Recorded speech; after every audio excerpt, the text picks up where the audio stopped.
Alors, c'est quoi un pigiste aujourd'hui? Donc un journaliste pigiste, c'est un journaliste salarié qui travaille pour plusieurs publications à la fois, donc qui est en contrat à durée indéterminée dans plusieurs entreprises, mais qui n'est pas rattaché à une seule rédaction. Et quelle est la réalité des conditions de travail des pigistes aujourd'hui? Depuis 1974 et la loi Cressard qui fait les journalistes pigistes, cette loi n'a jamais été appliquée par les entreprises, donc on est toujours dans des histoires de conflits, de difficultés, parce que les entreprises et les services de ressources humaines ne respectent pas le code du travail ni la convention collective. Donc pour faire très simple, c'est difficile aujourd'hui parce qu'il y a beaucoup de monde, que c'est encore considéré comme une porte d'entrée dans la profession, que les conditions de rémunération ne sont pas correctes, puisque les salaires n'ont pas augmenté depuis 30 ou 35 ans. Donc voilà, c'est extrêmement compliqué, c'est majoritairement des travailleurs à vocation précaire en quelque sorte, donc des jeunes qui arrivent sur le marché du travail, il y a beaucoup de femmes aussi qui sont journalistes pigistes, et on a du mal à se fédérer, je ne sais pas pourquoi, enfin si j'ai quelques idées, mais on a du mal à se fédérer, à mener des actions collectives pour justement travailler à faire appliquer le droit à la lettre par les entreprises. C'est ça notre principal souci aujourd'hui. Dans quelle mesure la rémunération des journalistes a-t-elle augmenté ces dernières années? Elle n'a pas augmenté, enfin, pour les journalistes pigistes, elle n'a pas augmenté. C'est l'exemple que je donnais tout à l'heure. Un feuillet qui valait 300 francs en 78, il valait toujours 300 francs en 2001. Alors que s'il avait suivi l'augmentation du coût de la vie, on aurait dû arriver à 880 francs ou quelque chose comme ça. Donc entre 78 et 2000, un journaliste pigiste devait travailler 2,5 fois plus pour gagner le même salaire. Et ça continue comme ça. Il y a pas de... Les fédérations patronales ont toujours refusé, sauf deux, de négocier des barèmes de pige. Donc à partir du moment où il n'y a pas de barème de pige, on ne peut pas inclure ça dans les négociations annuelles salariales. Donc il n'y a pas d'indexation sur les augmentations de salaire comme elles sont prévues et négociées et acceptées pour les journalistes qui sont en poste. Et est-ce qu'aujourd'hui, c'est tout aussi bien de pouvoir travailler pour la PQR que pour la presse nationale? Ça dépend si on entend, ça dépend sur quel jeu on se place. Si on se place sur le plan du salaire, le syndicat de la presse quotidienne nationale a un barème de pige qui est à 62 ou 63 euros. C'est une des deux seules formes de presse qui a un barème de pige, donc c'est plus intéressant que la PQR où non seulement les feuillets sont mal payés, mais souvent dans ce secteur-là, la PQR utilise un statut frauduleusement, le statut de correspondant local de presse, pour employer des journalistes pigistes. On ne peut pas avoir de statistiques précises, mais moi je suis intimement persuadé qu'il y a au moins 500 ou 1000 journalistes pigistes qui sont payés en France sous statut de correspondant local de presse, en violation complète de la loi, puisque le journaliste pigiste est un salarié. À bientôt 50 ans, ça fait 22 ans exactement que je suis journaliste. À la faveur d'un déménagement dans notre région ici, pour mille raisons, je suis devenu pigiste. Le barème de la pige n'a pas évolué, et donc j'arrivais à un moment où je me suis aperçu que entre correspondant local de presse et puis après pigiste, plus ou moins reconnu, on a du mal à gagner sa vie. Donc il a fallu que je prenne un biais différent. Donc un jour est arrivé où, à la tête d'une famille de 3 enfants, il a fallu que je mange, tout simplement. Donc j'ai monté ma boîte. Résultat des courses, qu'est-ce qui s'est passé? Je suis devenu profession libérale. Néanmoins, je continuais à vivre de mon écriture, de mes enquêtes, de mon métier de journaliste, tout simplement. Être pigiste, c'est aussi une volonté, d'abord de travailler et d'aimer son métier, comme on l'est tous, mais aussi de savoir que, à terme, quasiment et de façon irrévocable, il va le faire de façon libérale. C'est-à-dire que, un peu contraint, mais aussi par volonté, il va travailler pour lui, en indépendant. Il prend le choix, la liberté de travailler pour plusieurs journaux, de choisir ses supports, parce qu'on n'est pas obligé de travailler pour un journal, on n'est pas obligé non plus d'accepter le prix de la pige.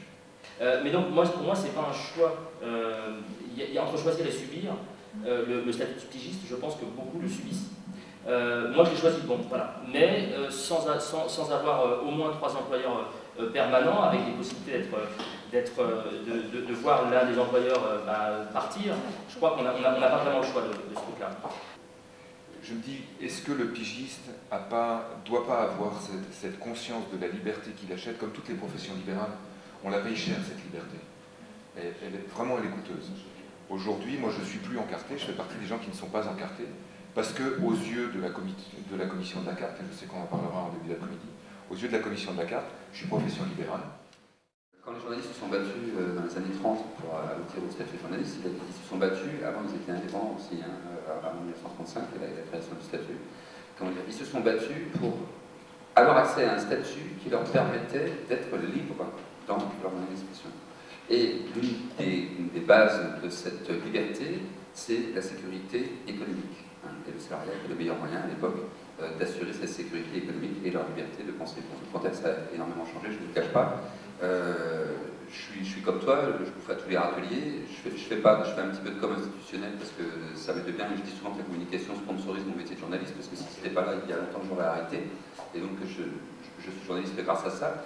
Mais je pense que ce que tu dis, comment dire, choisir ses journaux, etc., c'est quelque chose que je fais dans le cadre du statut de journaliste, et je reste attaché à ce statut de journaliste parce que pour moi je veux être l'égal du confrère qui me fait travailler. À partir du moment où il y a deux statuts, il sera logique, je pense, que les règles ne soient plus les mêmes pour tout le monde. Je vois pas pourquoi on appliquerait des règles de déontologie à des salariés qui n'ont pas les contraintes des travailleurs indépendants et que, comment dire, voilà, qu'il y ait les mêmes règles pour tout le monde. Donc il faudrait deux codes de déontologie à ce moment-là et on ne va jamais s'en sortir. Mais moi, je veux rester dans cette tradition-là, tu vois. Et ça ne m'empêche pas d'être dans mon comportement complètement libéral, sauf que je suis libéral dans un statut de salarié. C'est extrêmement compliqué à gérer et à expliquer, c'est parfois cornélien, mais j'y arrive pour l'instant. Pour moi, le salariat, c'est la garantie de la crédibilité du journaliste. Mais c'est une question compliquée parce que la crédibilité, nos patrons maintenant sont assis dessus et c'est nous qui en prenons plein la gueule. Je vous remercie. Merci de votre participation. Nous allons passer sans transition à la question de la formation, puisque la possibilité d'accéder à la formation continue pour les pigistes en presse écrite évolue, les modalités évoluent. Comment est-ce qu'aujourd'hui un pigiste peut-il accéder à la formation ? Depuis le 16 février donc, 2009, date de la signature de l'accord pigiste, les choses sont excessivement simples. Le pigiste doit se consacrer au montage de son projet. Il doit ensuite s'adresser à Mediafor. En plus, nous sommes très spécialisés et très à l'écoute des pigistes, des journalistes en fait, des journalistes et qui ont une démarche individuelle. Donc, nous sommes là pour faire le montage administratif, pour faire le conseil, pour trouver éventuellement le stage qui convient bien par rapport aux journalistes.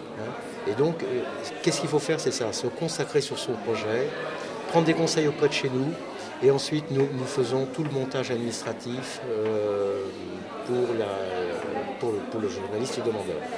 Et là, je vous donne une règle très simple, et le message essentiel, c'est vrai que depuis cette date du 16 février, donc c'est que les pigistes ont des droits qu'ils n'avaient pas avant, puisque c'était des droits qui étaient quand même difficiles à mobiliser, et Mediafor dispose des finances et aussi des spécialistes pour accompagner le montage d'un projet pour un pigiste, un journaliste pigiste.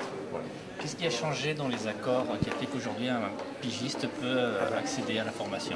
C'est l'accord formation lui-même qui donne une base juridique au départ en formation, et notamment le maintien de la rémunération, chose qui n'existait pas avant, puisqu'avant les pigistes qui faisaient un CIF, ils n'avaient droit qu'au simple remboursement ou au paiement des frais pédagogiques. Aujourd'hui, dans le cas d'un CIF, une formation longue, ils ont donc le salaire, le maintien de leur rémunération pendant toute la durée de la formation. De même que quand ils partent en DIF, ils auront également ce même droit. Et en fait, c'est un alignement en fait, des journalistes pigistes sur celui en vigueur de tous les salariés de la presse, journalistes ou non. Donc ça, c'est vraiment la grande nouveauté de l'accord. Et sur les droits généraux des pigistes, ce qu'on appelle le protocole d'étape, ça s'appelle un protocole, ce n'est pas un avenant à la convention collective. Donc cet accord est contraire à la convention collective, au code du travail, sur différents points. Le premier point, c'est qu'il exclut tous les journalistes pigistes qui n'ont pas la carte de presse. Et alors que pour être journaliste, pigiste ou pas pigiste, il n'est pas obligatoire d'avoir la carte de presse. Je ne vais pas détailler les textes. La négociation a abouti à une chose, c'est de dire, comme on ne sait pas calculer le salaire d'un journaliste pigiste, on va faire un coefficient de référence et ensuite on va appliquer l'ancienneté. On prétend qu'on ne sait pas calculer l'ancienneté d'un journaliste pigiste, alors qu'en fait, l'ancienneté c'est très simple, c'est sa première pige. On a abouti à un accord qui fusionne Contrairement à la convention collective, et c'est pour ça qu'il est contraire à la convention collective et qu'on s'y oppose, il fusionne deux primes. Il y a la prime d'ancienneté carte et la prime d'ancienneté entreprise. Ceux qui n'ont pas la carte de presse, ils ne peuvent pas prétendre en ancienneté. Et c'est contraire au droit et c'est contraire à la convention collective. Et il est dit précisément dans la convention collective des journalistes qu'aucun accord ne peut être inférieur ou remettre en cause la convention collective telle qu'elle est.